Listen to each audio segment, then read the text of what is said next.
Alors, Rue 89 Strasbourg est un média local lancé en février 2012 à Strasbourg par une entreprise entièrement indépendante. On s'est lancé dans la suite de Rue 89 qui existait à Paris. Et puis après, Rue 89 s'est fait racheter par le Nouvel Obs, mais nous on est toujours indépendant.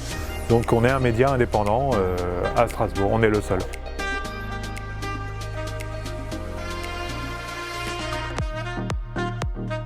Alors nous, ça ne nous affecte pas beaucoup. Fake news en local, c'est un peu plus compliqué. C'est surtout un phénomène qui est national, voire international, qui est produit sur de l'information difficilement vérifiable ou alors sur des rumeurs.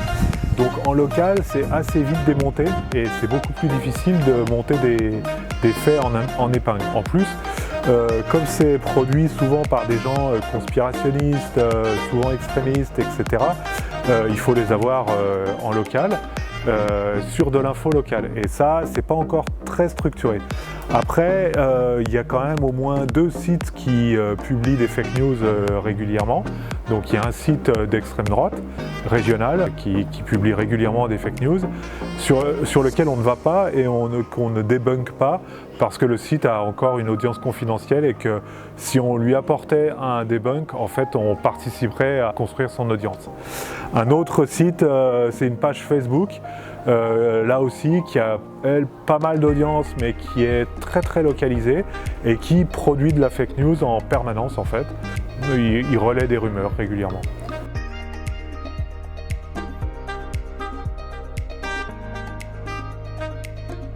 Nous, en tant que journaliste local, c'est pas notre problème, hein. On fait partie d'un réseau qui s'appelle Crosscheck et on suit les fake news produites, mais on ne participe pas activement à déconstruire les fake news. Parce que nous, notre expertise, elle est locale. Alors c'est arrivé 2 ou 3 fois où on a déconstruit des fake news sur des thématiques locales. Il fallait l'écrire parce que ça se propageait comme ça et ça avait atteint un niveau d'audience suffisant pour qu'on considère qu'il était urgent de contrer la fake news.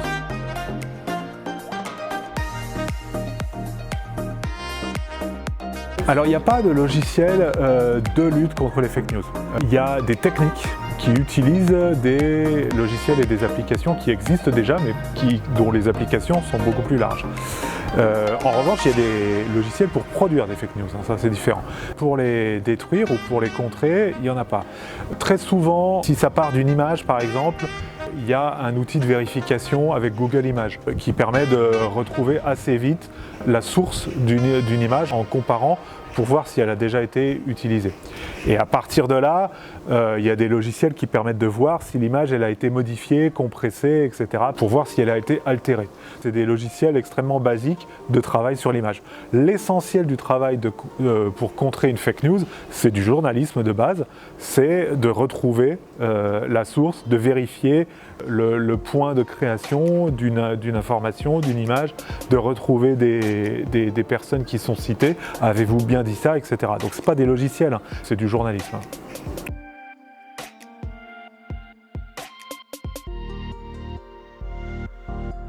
Par exemple, sur cette histoire de l'arche du marché de Noël, on n'a pas utilisé d'outils de Superman, hein. On a appelé la ville, on leur a dit « Est-ce que vous avez retiré cette arche sur pression des musulmans ?» La réponse « Non ». Pourquoi avez-vous retiré cette arche ? Parce qu'elle avait besoin d'être rénovée. Voilà. Donc c'est vraiment, c'est du téléphone, quoi, si vous voulez, à ce moment-là. L'outil de base, c'est ça, hein, c'est retrouver la source d'une information en réaction à une rumeur qui se propage. Une autre fake news qu'on avait, c'était sur le maire de Metz qui, soi-disant, avait dit tout le monde va manger pareil dans les cantines, etc. et pas faire de menu halal. Bon, bah pareil, on a appelé la mairie de Metz, on leur a dit est-ce que le maire de Metz a dit que les musulmans ne devaient plus manger halal dans les cantines ? Et la réponse a été évidemment non. Voilà, et donc c'est ça, hein, la technique contre les fake news, c'est le téléphone, hein, c'est du bon vieux journalisme de base. Ça, c'est bien important à comprendre, il n'y a pas un bouton contrer la fake news. Hein. La difficulté consiste à diffuser le contre-argumentaire, puisque la fake news se diffuse extrêmement rapidement parce que c'est ce que les gens veulent croire ou sont prêts à croire. Et sont prêts à s'indigner là-dessus. Donc il y a un phénomène d'emballement sur les réseaux sociaux. Et là, c'est extrêmement dur d'apporter une réponse circonstanciée, mesurée, vérifiée, souvent plusieurs heures après au minimum, et de faire en sorte qu'elles suivent le même chemin de diffusion. Donc la technique, ça consiste à aller poster manuellement quasiment la réponse partout où la fake news se diffuse. Et c'est là où c'est très compliqué. C'est-à-dire que si on veut par exemple qu'il y ait un développement technique sur la fake news, c'est plutôt ça qu'il nous faut. C'est plutôt sur la diffusion. Et c'est là où on a un vrai problème avec les plateformes, parce que les plateformes ne sont pas en mesure, ou ne veulent pas, contrer des effets viraux comme ça, qui les arrangent bien en fait.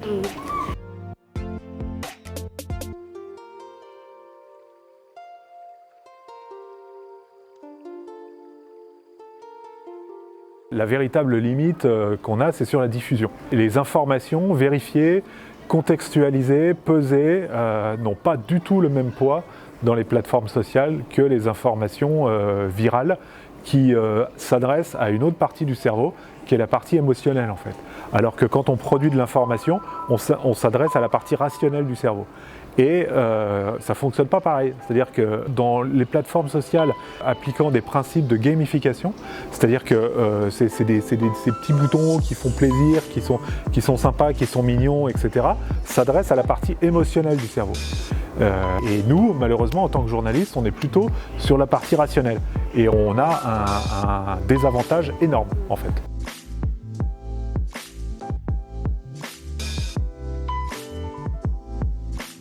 Ben nous, notre boulot, c'est pas de contrer les fake news.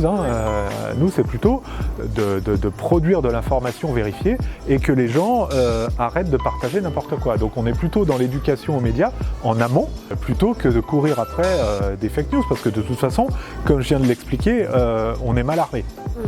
On part avec des handicaps extrêmement importants. Y compris dans la technique, et puis ne serait-ce que le temps qu'il faut pour vérifier une information. Et on ne va pas, nous, aller passer notre temps à vérifier n'importe quelle information que n'importe quel crétin a pu produire en quelques secondes. Cette histoire du maire de Metz qui aurait dit que les musulmans ne peuvent pas manger halal dans les cantines, ça prend 5 minutes à produire. On met une photo de Dominique Gros et voilà, c'est bon, il l'a dit et tout le monde est content, tout le monde se positionne là-dessus. Ah là là, ah oui, les musulmans, ah non, les musulmans. Et nous, on va passer 3 heures, 4 heures pour joindre le cabinet pour dire alors il a dit ça, ben non, il n'a pas dit ça. Ah ouais, bah non, ouais, forcément. Bah, s'il ne l'a pas dit, il faudrait le dire. Mais enfin bon, il ne l'a pas dit. Et on est dans cette aberration-là, hein, parce que du temps de journaliste, c'est précieux. Moi, j'en ai pas beaucoup, j'ai 3 journalistes. Je passe pas tout le temps, et très peu d'ailleurs du temps de nos journalistes, à contrer des débilités sur Internet. Et c'est plutôt aux gens de faire à eux leur tri, quoi.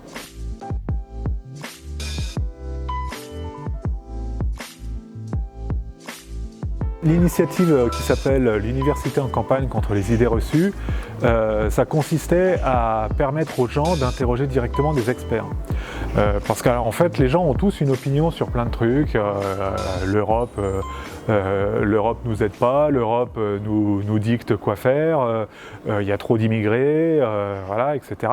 Donc, ah bon, est-ce qu'il y a vraiment trop d'immigrés? Et en fait, c'est compliqué cette question.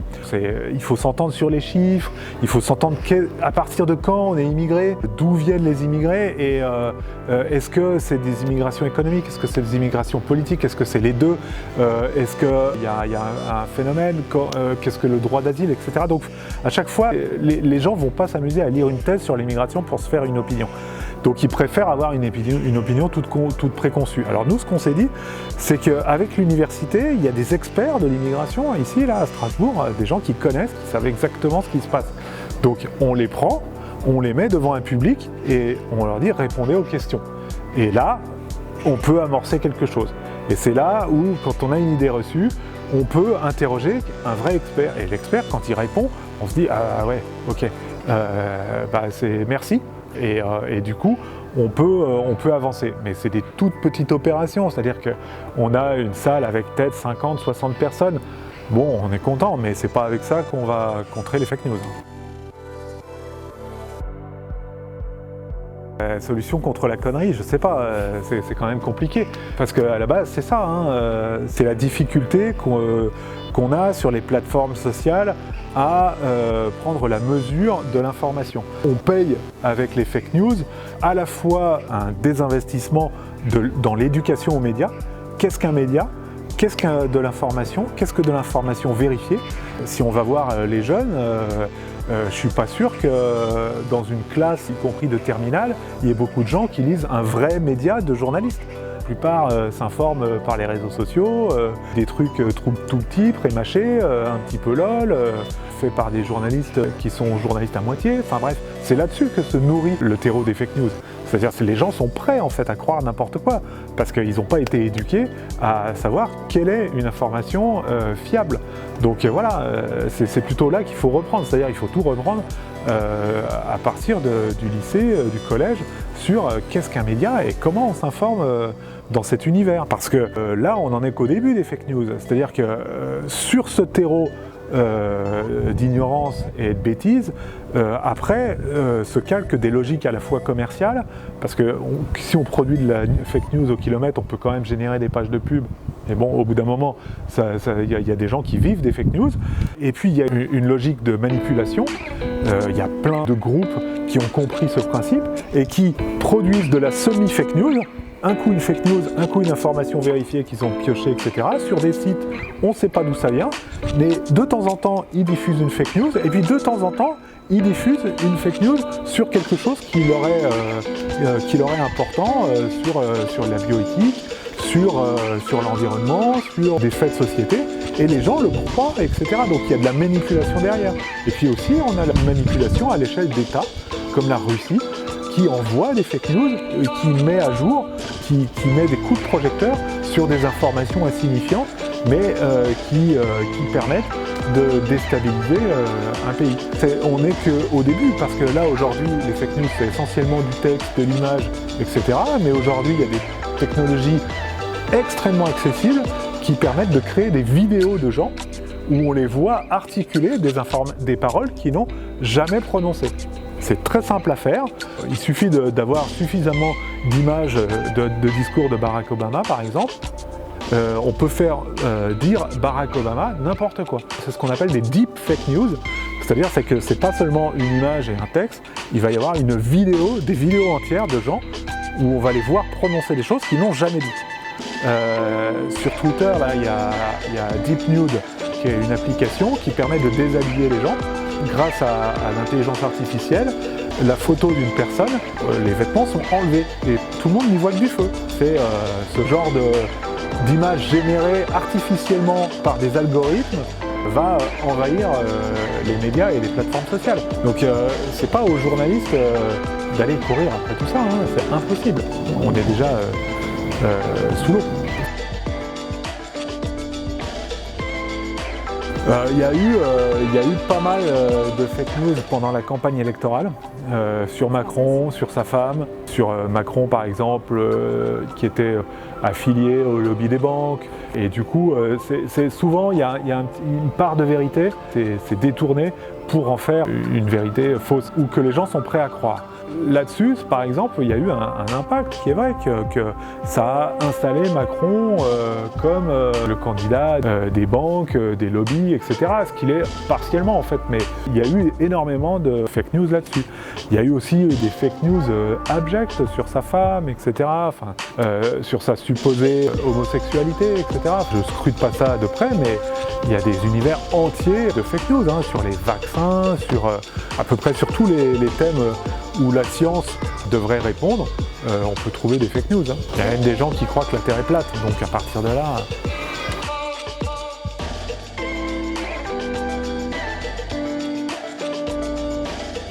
Moi je pense que les journalistes, quand ils interviennent, ils doivent pouvoir sensibiliser. C'est-à-dire sur certains moments, ils peuvent prendre une partie de leur temps, une petite partie de leur temps à dire là, vous êtes en train de dire n'importe quoi. Moi je le fais régulièrement sur les réseaux sociaux, quand je vois des gens importants, y compris des élus par exemple, qui partagent des fake news, je leur dis là, ce site-là, il est signé de personnes il n'y a pas d'adresse postale, il n'y a pas de directeur de la publication, c'est une fake news. Donc je le dis une fois, si la personne elle continue de poster le même site, voilà. Mais au moins il y a eu un essai et une tentative. Donc ça, par exemple, en tant que journaliste, nous on est quand même en capacité de détecter assez vite des fake news. C'est notre boulot, quoi. On peut y passer un petit peu de temps, mais on va pas y passer toute notre journée, quoi.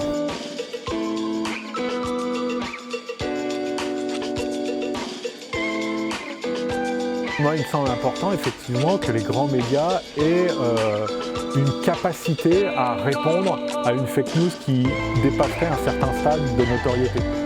Comme Le Monde avec les décodeurs, Check News sur l'idée, etc. Ça, c'est bien, parce que ça permet quand même d'arrêter, ou au moins de répondre. Il y a quand même des questions qui sont parfois légitimes et qui sont répondues au plus facile ou avec les clichés par des gens qui ont des motivations cachées. Donc ça, il faut pouvoir les arrêter. Il faut pouvoir répondre à des questions légitimes avec les informations qui existent.